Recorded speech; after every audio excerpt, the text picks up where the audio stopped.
মৌলবাদ অজ্ঞতা, বিদ্বেষ ও হিংসাকে নিয়ে দাবানলের মতো ছড়ায়, আর দাবানল কাঁটা তার মানে না। 1947 সালে ধর্মের ভিত্তিতে দেশভাগ এই উপমহাদেশে ভয়াবহ বিপর্যয় ঘটিয়েছিল। ধর্মের নামে আর কোনো দেশভাগ নয়, আর কোনো রক্তপাত নয়, আর কোনো নির্বাসন নয়। শান্তি প্রতিষ্ঠিত হোক সততা, সমতা, সহিষ্ণুতা, মানবিকতা, উদারতা এবং পারস্পরিক শ্রদ্ধার ভিত্তিতে। এই স্বপ্ন নিয়ে আজ আমি আবার কলকাতার সামনে দাঁড়িয়েছি। কলকাতা, এত বছর আমি তোমাকে প্রশ্ন করেছি, আমি তোমার কি ক্ষতি করেছিলাম, কেন আমাকে চলে যেতে হয়েছিল? আজ তোমার কাছে কোনো উত্তর চাইতে আসিনি, আজ শুধু বলতে এসেছি আমি ফিরে এসেছি।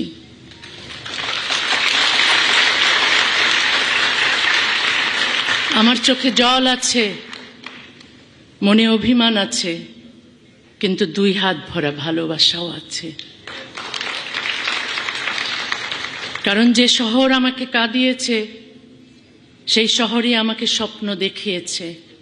যে শহর থেকে আমাকে চলে যেতে হয়েছে সেই শহরেই ফিরে আসার স্বপ্ন আমি এত বছর দেখেছি। আমি জানি চলে যাওয়া আর ফিরে আসার মাঝখানের 19 বছর কেউ আমাকে ফিরিয়ে দিতে পারবে না। কিন্তু আজকের এই দরজা খোলা প্রমাণ করে অন্যায় দীর্ঘস্থায়ী হতে পারে, চিরস্থায়ী নয়।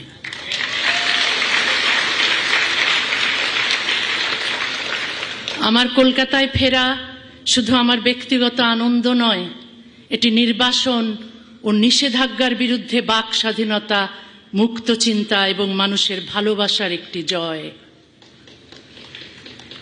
নির্বাসন আমার ঠিকানা কেড়ে নিয়েছে, কিন্তু আমার ভাষা কেড়ে নিতে পারেনি।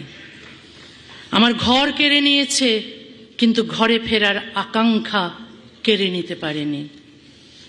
আমি যতদিন বেঁচে থাকব পৃথিবীর যে প্রান্তেই থাকি লিখব, যা সত্য বলে বিশ্বাস করি তা বলবো। আজ 1 আগস্ট 2026। আজকের দিনটি আমার জীবনে শুধু একটি অনুষ্ঠানের দিন নয়, একটি বন্ধ দরজা খোলার দিন। ইতিহাস যেমন মনে রাখে কারা দরজা বন্ধ করেছিল, ইতিহাস তেমনি মনে রাখে কারা দরজা খুলেছিল।